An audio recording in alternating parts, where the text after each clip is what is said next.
Assalamualaikum. Salam sejahtera untuk kita semua.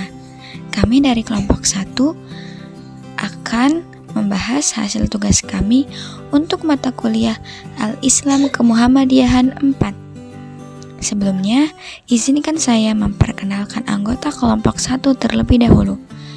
Di sini ada Ade Noviani, Aresminanti, dan Ayu Lestari.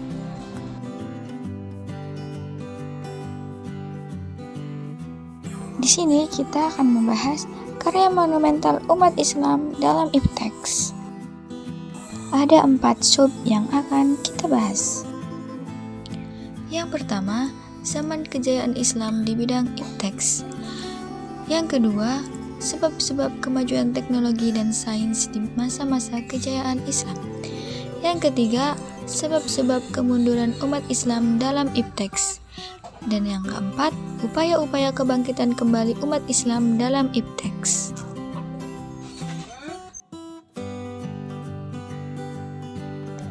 Yang melatar belakangi materi karya monumental umat Islam dalam ipteks adalah kebangkitan Islam merupakan sebuah fenomena kesejarahan apabila kita melihat segala sesuatunya dengan sejarah.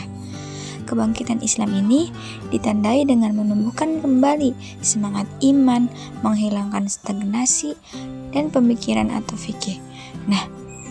Serta gerakan harakah dan jihad. Semangat kebangkitan ini mendorong rakyatnya untuk berpikir mengapa kejatuhan dan kehinaan menimpa umat Islam, sehingga umat ini hanya dipandang sebelah mata. Bahkan mereka menutup mata akan umat ini. Beranjak dari kesadaran ini, umat Islam seharusnya kembali menoleh ke belakang dan mengambil pelajaran dari sejarah ini. Dengan sejarah, kita akan melihat kembali kejayaan Islam di masa Rasulullah SAW dan Khulafaur Rasyidin, dan bagaimana mereka membawa dan mengibarkan panji-panji Islam di seluruh penjuru dunia. Sejarah merupakan peristiwa yang unik dan hanya terjadi sekali di waktu yang lampau, sehingga walaupun memiliki kesamaan atau dapat disebut pengulangan sejarah, dapat dipastikan suatu sejarah itu memiliki keidentikan tersendiri. Begitu pula dengan sejarah Islam. Pembahasan yang pertama, zaman kejayaan Islam di bidang ipteks. Pada abad ke-8 dan 9 Masehi, negeri Irak dihuni oleh 30 juta penduduk yang 80%-nya merupakan petani. Hebatnya, mereka sudah pakai sistem irigasi modern dari sungai Efrat dan Tigris.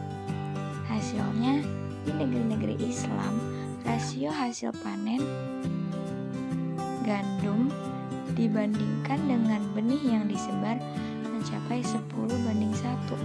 Sementara di Eropa pada waktu yang sama hanya dapat 2,5:1. Ini membuktikan bahwa ilmu pengetahuan dan pengembangannya berdampak cukup besar bagi peradaban dan kesejahteraan umat pada masa itu. Kecanggihan teknologi masa ini juga terlihat dari peninggalan-peninggalan sejarahnya, seperti arsitektur teknologi pada masa itu, yaitu Masjid Agung Cordoba, Blum Moskow di Konstantinopel, atau menara spiral di Samara yang dibangun oleh Khalifah Al-Mutawakkil, Istana Al-Hamra atau Al-Hamra Qasr yang dibangun di Seville, Andalusia pada tahun 913 Masehi. Dan ada juga sebuah istana terindah yang dibangun di atas bukit yang menghadap ke kota Granada.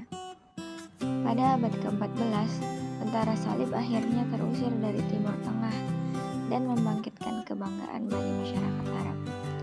Peradaban Islam memang peradaban emas yang mencerahkan dunia. Itu sebabnya menurut Montgomery, tanpa dukungan peradaban Islam yang menjadi dinamonnya, Barat bukanlah apa-apa. Wajar jika Barat berhutang budi pada Islam. ada beberapa penemu atau ilmuwan Islam, ilmuwan Muslim maksudnya, yang sangat berpengaruh terhadap ilmu pengetahuan yang hingga sekarang masih bermanfaat dan masih digunakan. Yang pertama ada Al-Khwarizmi. Ia adalah seseorang yang menemukan ilmu aljabar di dalam matematika. Yang kedua ada Ibnu Sina. Ibnu Sina ini adalah membuat buku tentang kedokteran. Nah, yang ketiga ada Jabir. Sebab-sebab kemunduran umat Islam dalam iptek. Faktor-faktor internal umat Islam. Yang pertama, pemisahan ayat-ayat kauliyah dan ayat-ayat kauniyah. Yang kedua, kurang terjalinnya kerjasama antara ilmuwan muslim. Yang ketiga, sikap mengisolasi diri terhadap perkembangan iptek dunia luar.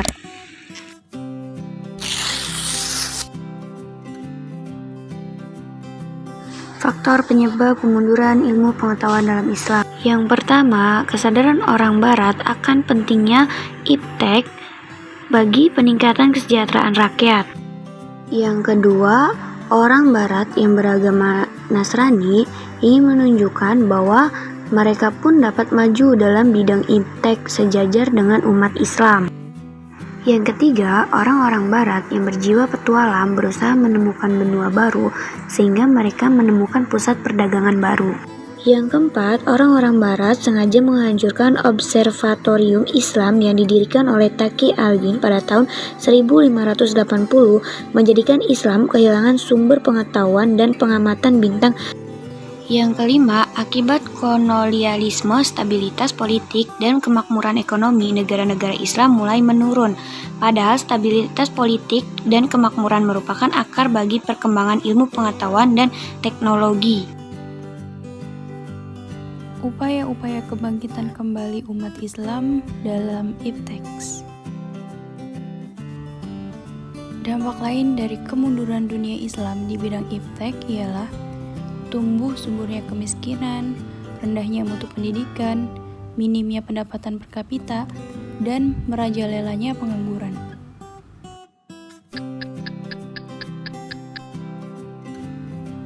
Adapun upaya-upaya yang seharusnya dilakukan oleh umat Islam seperti: yang pertama, umat Islam memperlakukan satu sistem pendidikan Islam yang betul-betul bisa dijadikan rujukan dalam rangka mencetak manusia-manusia Islam yang berkualitas, bertakwa, beriman kepada Allah. Yang kedua, mencoba memasukkan ilmu-ilmu umum ke sekolah Islam, madrasah. Yang ketiga, mengirimkan pelajar untuk memperdalami ilmu pengetahuan dan teknologi. Dan yang keempat, adanya kontak Islam dengan Barat yang merupakan faktor penting yang bisa kita lihat. Adanya kontak ini paling tidak telah mengunggah dan membawa perubahan paradigma Islam untuk belajar secara terus-menerus. Pola-pola pembaharuan pendidikan Islam. Setelah kita memperhatikan berbagai sebab kelemahan dan kemunduran umat Islam pada masa sebelumnya, dan dengan memperhatikan sebab-sebab kejayaan dan kekuatan yang dialami oleh bangsa Eropa, maka kita bisa menggarisbawahi terjadinya pola pemikiran pembaruan pendidikan Islam. Yang pertama, pola pembaruan pendidikan Islam yang berorientasi pada pola pemikiran modern di Eropa. Yang kedua, pola pembaharuan pendidikan Islam yang berorientasi dan bertujuan untuk pemurnian kembali ajaran Islam. Dan yang terakhir, yang ketiga, pola pembaruan pendidikan Islam yang berorientasi pada kekayaan dan sumber daya bangsa masing-masing dan juga bersifat nasionalisme.